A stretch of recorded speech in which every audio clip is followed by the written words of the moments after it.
반갑습니다. 사랑하는 성도 여러분, 참으로 무더운 여름철에 한 주간도 잘 보내셨습니까? 우리 감사만교회 유튜브를 통해서 설교 동영상을 구독해 주시고 또 시청해 주시는 성도님들과 또 여러분들께 감사를 드립니다.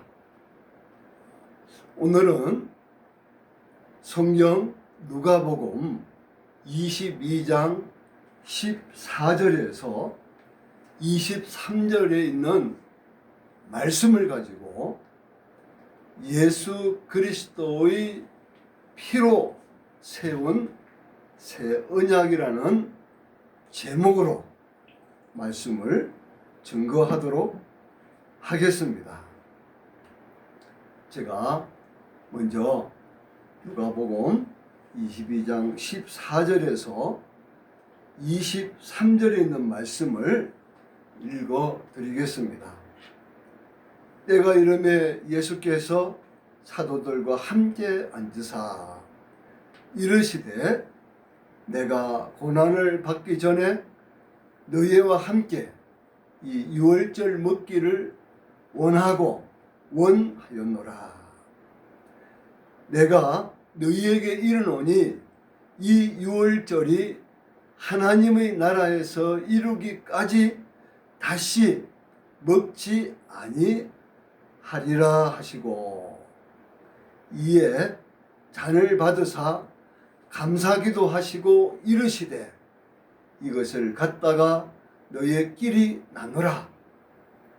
내가 너희에게 이르노니 내가 이제부터 하나님의 나라가 임할 때까지 포도나무에서 난 것을 다시 마시지 아니하리라 하시고 또 떡을 가져 감사기도 하시고 떼어 그들에게 주시며 이르시되 이것은 너희를 위하여 주는 내 몸이라. 너희가 이를 행하여 나를 기념하라 하시고 20절 말씀입니다. 저녁 먹은 후에 잔도 그와 같이 하여 이르시되 이 잔은 내 피로 세우는 새 언약이니 곧 너희를 위하여 붓는 것이라. 21절 그러나 보라 나를 파는 자의 손이 나와 함께 상 위에 있도다. 인자는 이미 작정된 대로 가거니와 그를 파는 그 사람에게는 화가 있으리로다 하시니 23절 그들이 서로 묻되 우리 중에서 이 일을 행한 자가 누구냐 하더라. 아멘. 사랑하는 성도 여러분, 참 해가 갈수록 지구 온난화 때문에 그런지 몰라도 여름이 되면은 무척이나 견디기 힘들 정도로 더위가 기승을 부리고 있습니다. 다행히 어제부터는 비가 오고 오늘도 현재 비가 내리고 있습니다. 정말 참 가뭄에 단비가 내리듯이 이렇게 온 산야 대지를 참 단비처럼 하늘에서 비가 내려서 더위도 식혀주고 그 뜨거운 떼약볕에서 정말 힘들어하는 많은 사람들, 또 사람뿐이겠습니까? 산에 사는 온갖 짐승들, 또 초목들 얼마나 이 정말 너무나도 뜨거운 이 계절에 산천초목이 얼마나 정말 말은 못해도 살아있는 생물들은 정말 기뻐서 마치 춤을 추는 것처럼 아주 좋아할 줄로 믿습니다.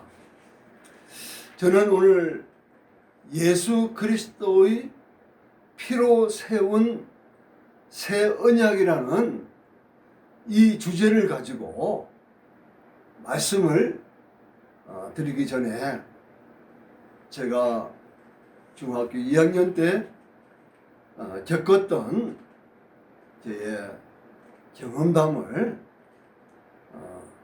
말씀드리겠습니다. 이해하시고 들어주시기 바랍니다. 그러니까 횟수로 계산해 보면은 지금으로부터 50년이 훨씬 지났습니다. 50 한 몇 년 될까요? 제 나이가 중학교 2학년 때였으니까 그때 저는 장티부스 아시죠? 보통 우리말로 뭐 열병이다.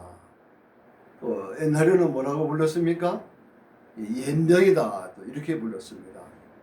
그러니까 의학적인 병명으로서는 장티부스죠. 수인성 전염병에 속하는 그런 전염성이 상당히 강한 그런 병이 되겠습니다. 제가 그 병에 걸려가지고 무려 3번이나 재발을 해버렸습니다. 재발.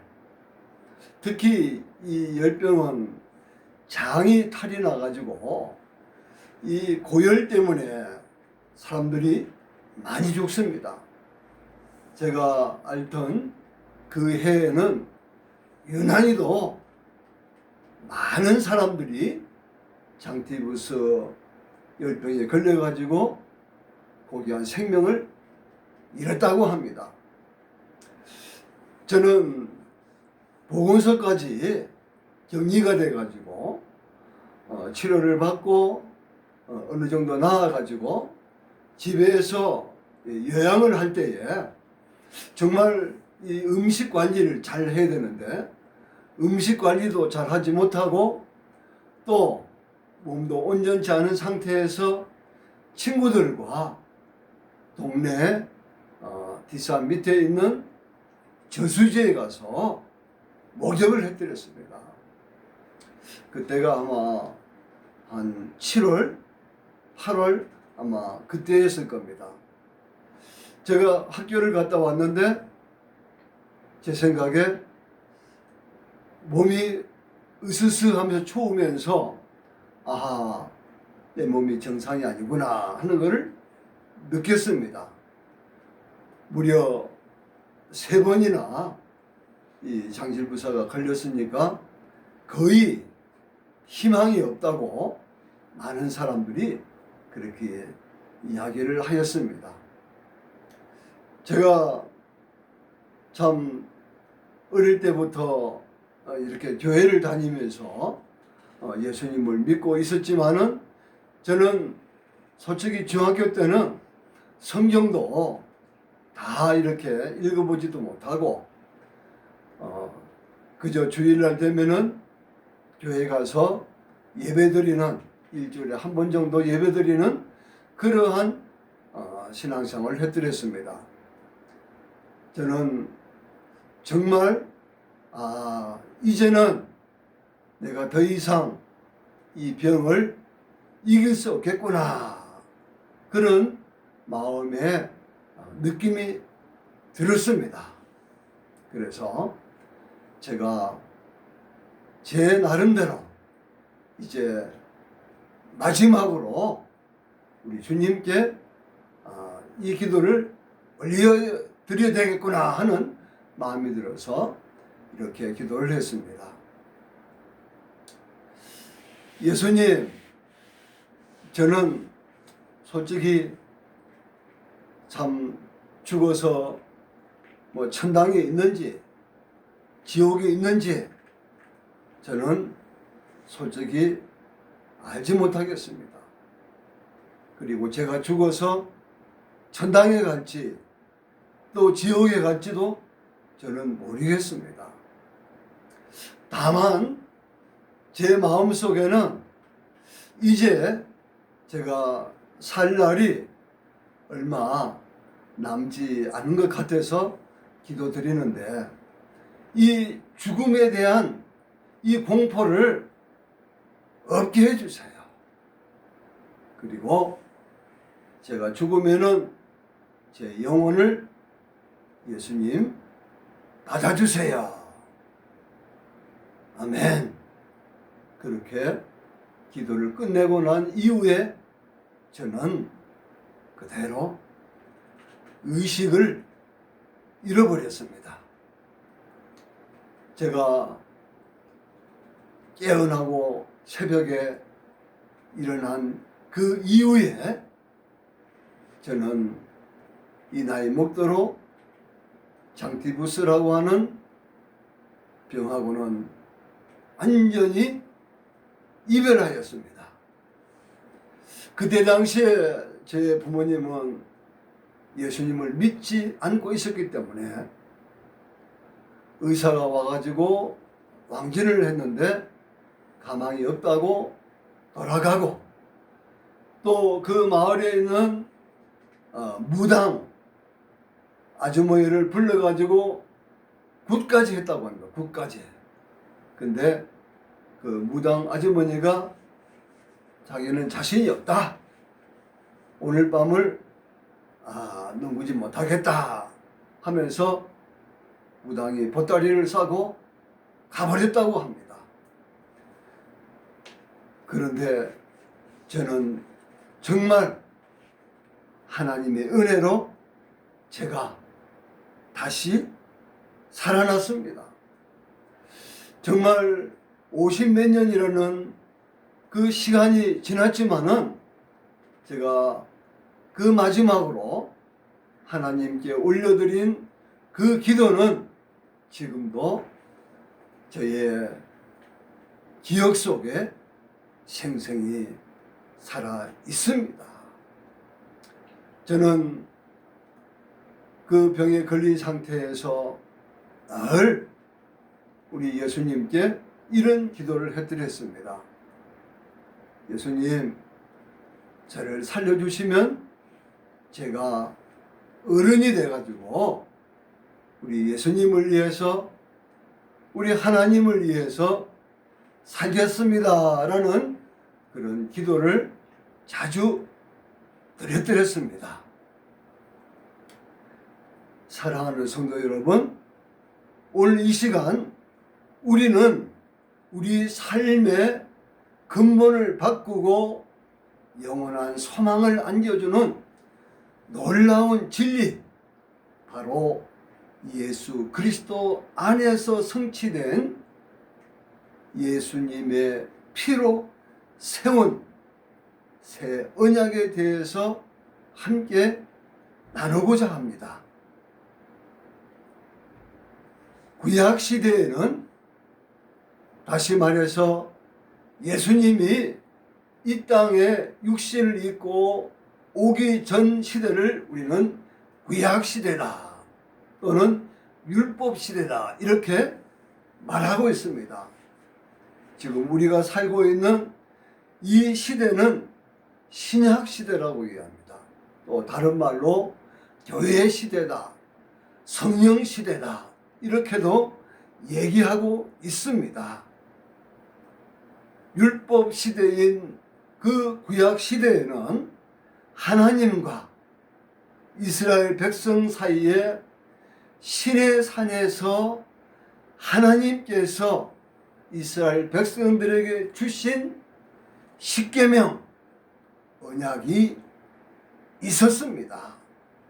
이 언약은 율법을 통해서 백성들이 어떻게 살아야 할지를 제시했고, 죄를 지었을 때는 희생 제사를 통해 죄를 받게 되었습니다. 그러나 이 율법은 인간의 근본적인 죄를 사할 수가 없었습니다. 인간은 스스로의 힘으로는 결코 하나님의 의로운 기준에 도달할 수 없었기에 절망과 좌절 속에서 살 수밖에 없었습니다. 하지만 하나님께서는 우리를 향한 놀라운 사랑으로 새로운 길을 열어 주셨습니다. 그 말씀이 바로 구약성경 예레미야 31장 31절에서 34절로 이렇게 기록되어 있습니다. 여호와의 말씀이니라. 보라, 날이 이르리니 내가 이스라엘 집과 유다 집에 새 언약을 맺으리라. 이 언약은 내가 그들의 조상들의 손을 잡고 애굽 땅에서 인도하여 내던 날에 맺은 것과 같지 아니할 것은 내가 그들이 남편이 되었어도 그들이 내 언약을 깨뜨렸음이라. 여호와의 말씀이니라. 그러나 그날 후에 내가 이스라엘 집과 맺은 언약은 이러하니 곧 내가 나의 법을 그들의 속에 두며 그들의 마음에 기록하여 나는 그들의 하나님이 되고 그들은 내 백성이 될 것이라. 여호와의 말씀이니라. 그들이 다시는 각기 이웃과 형제를 가리켜 일으키기를 너는 여호와를 알라 하지 아니하리니 이는 작은 자로부터 큰 자까지 다 나를 알기 때문이라. 내가 그들의 악행을 사하고 다시는 그 죄를 기억하지 아니하리라. 여호와의 말씀이니라. 이 예언의 말씀은 바로 지금으로부터 2000년 전 예수 그리스도를 통해 성취되었습니다.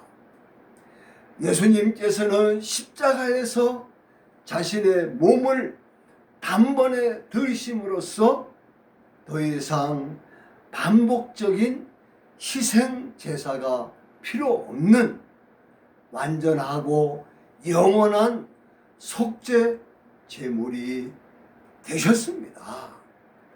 신약성경 히브리서 8장 6절에는 그러나 이제 그는 더 좋은 직분을 얻으셨으니 그는 더 좋은 약속으로 세우신 더 좋은 언약의 중보자시라 라고 선포합니다.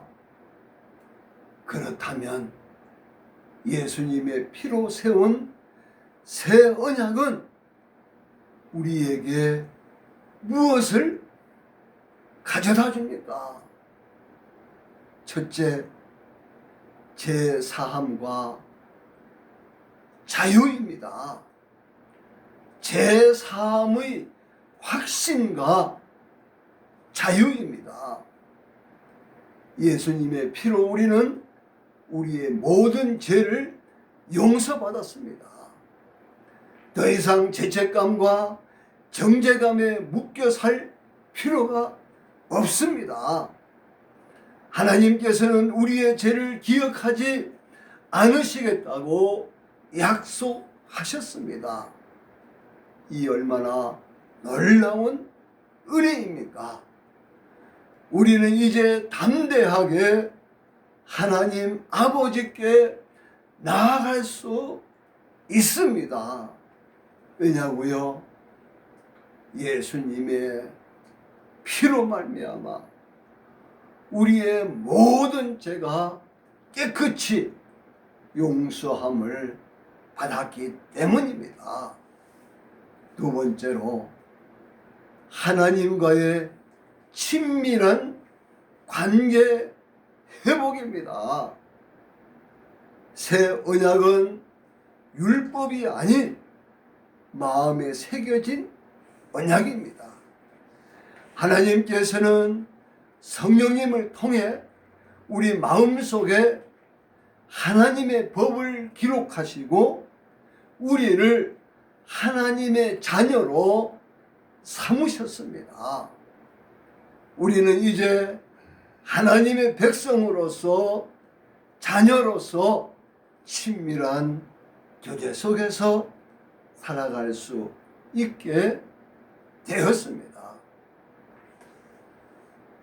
요한복음 1장 12절에 영접하는 자 곧 그 이름을 믿는 자들에게는 하나님의 자녀가 되는 권세를 주셨으니 그 이름이 누굽니까? 바로 예수 그리스도입니다. 세 번째로 새로운 삶의 능력을 얻게 됩니다. 새 언약은 단순히 죄를 용서받는 것 이상의 의미를 지닙니다.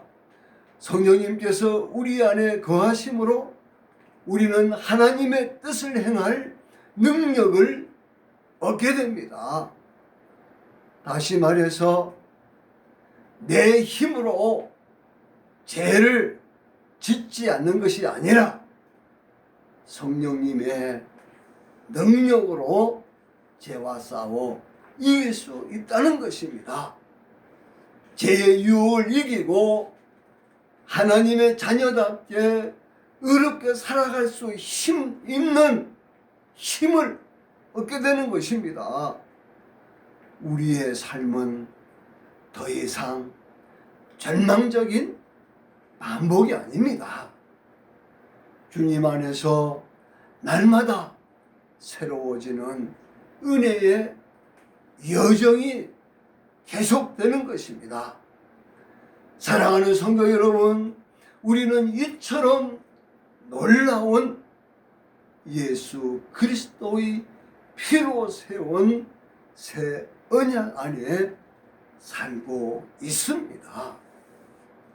이 언약은 우리에게 과거의 죄로부터의 자유, 현재 하나님과의 친밀한 교제, 그리고 미래의 영원한 소망을 안겨주는 것입니다.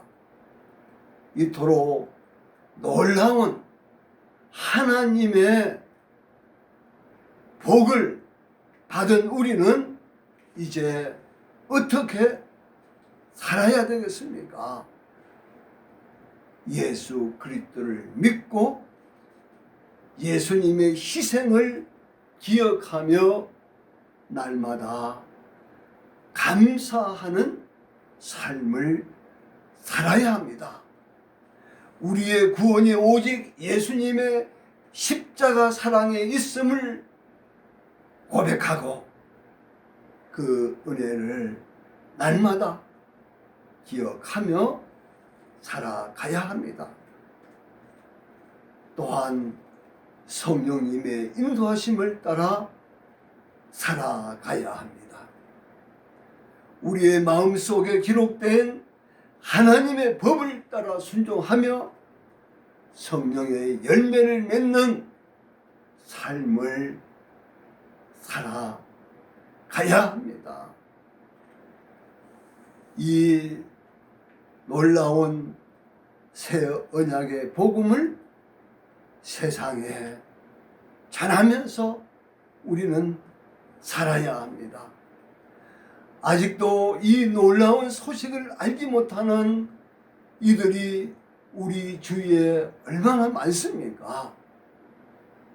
예수님 안에서 주어진 새 생명의 길을 예수님의 피로 세운 새 언약을 예수 그리스도의 이 참된 복음을 알지 못하는 우리의 이웃들에게 더 나아가서 온 세계 속에 사는 열방을 향해서 우리는 예수 그리스도의 피로 세운 새 언약, 이 복음을 증거하는 증인된 삶을 우리는 살아야 합니다.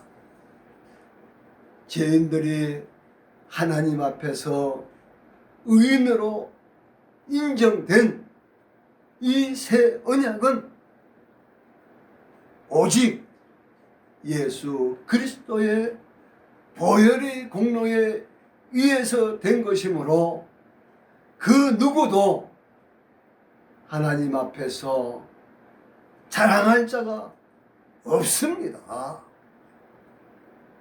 우리에게 이토록 놀라운 새 생명을 주셨으니 이 새 생명을 영원히 누리며 주님의 영광을 위해서 우리는 이 육체의 호흡이 멈추는 그 순간까지 하나님의 영광을 위하여 우리는 살아가야 됩니다.